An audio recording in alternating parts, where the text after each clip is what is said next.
From the Decameron by Giovanni Boccaccio, who in 1350 spent 10 days along with 7 ladies and 3 men in isolation, and they told a collection of stories in a Florentine church whilst avoiding the plague. This is the first day and the 5th novel. The Marquis of Montferrat was a worthy and valiant knight, who, being captain general for the church, the necessary service required his company on the seas, in a goodly army of the Christians against the Turks. Upon a day in the court of King Philip, surnamed the One-Eyed King, who likewise made preparation in France for a royal assistance to that expedition, as many speeches were delivered concerning the valour and manhood of this Marquis.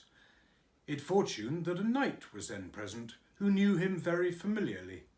and he gave an addition to the former commendation that the whole world contained not a more equal couple in marriage than the Marquis and his lady.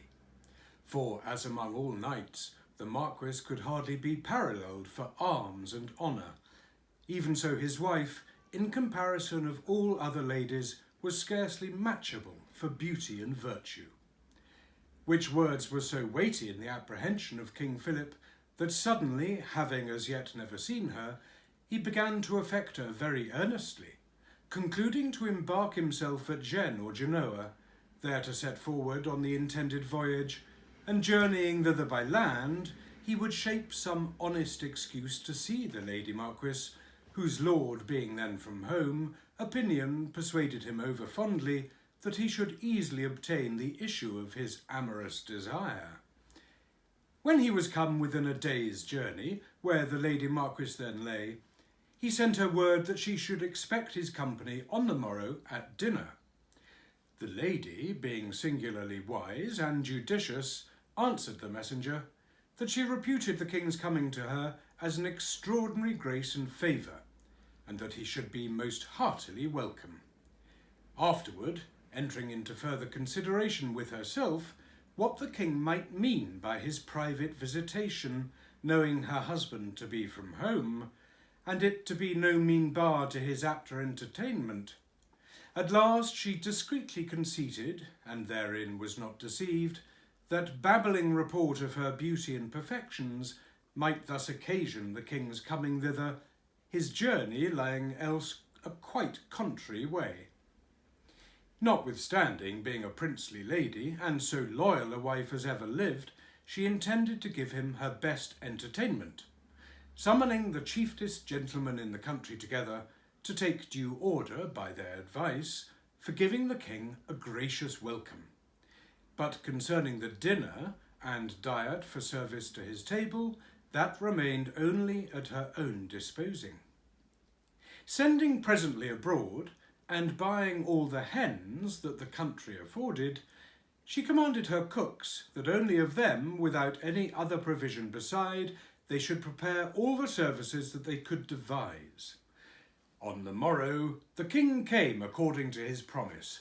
and was most honourably welcomed by the lady, who seemed in his eye, far beyond the knight's speeches of her, the fairest creature that ever he had seen before, whereat he marvelled not a little, extolling her perfections to be peerless, which much the more inflamed his affections, and almost made his desires impatient. The king, being withdrawn into such chambers as orderly were prepared for him, and as beseemed so great a prince. The hour of dinner drawing on, the king and the Lady Marquis were seated at one table, and his attendants placed at other tables, answerable to their degrees of honour. Plenty of dishes being served in, and the rarest wines that the country yielded, the king had more mind to the fair Lady Marquis than any meat that stood on the table. Nevertheless, observing each service after other, and that all the viands, though variously cooked and in divers kinds, were nothing else but hens only, he began to wonder, and so much the rather because he knew the country to be of such quality, that it afforded all plenty both of fowls and venison. Beside, after the time of his coming was heard, they had respite enough both for hawking and hunting, and therefore it increased his marvel the more, that nothing was provided for him but hens only. Wherein, to be the better resolved, turning a merry countenance to the lady, thus he spake, Madam, are hens only bred in this country, and no cocks? The Lady Marquis, very well understanding his demand, which fitted her with an apt opportunity to thwart his idle hope and defend her own honour, boldly returned the king this answer, Not so, my lord, but women and wives, howsoever they differ in garments and graces one from another, yet notwithstanding they are all here as they be in other places.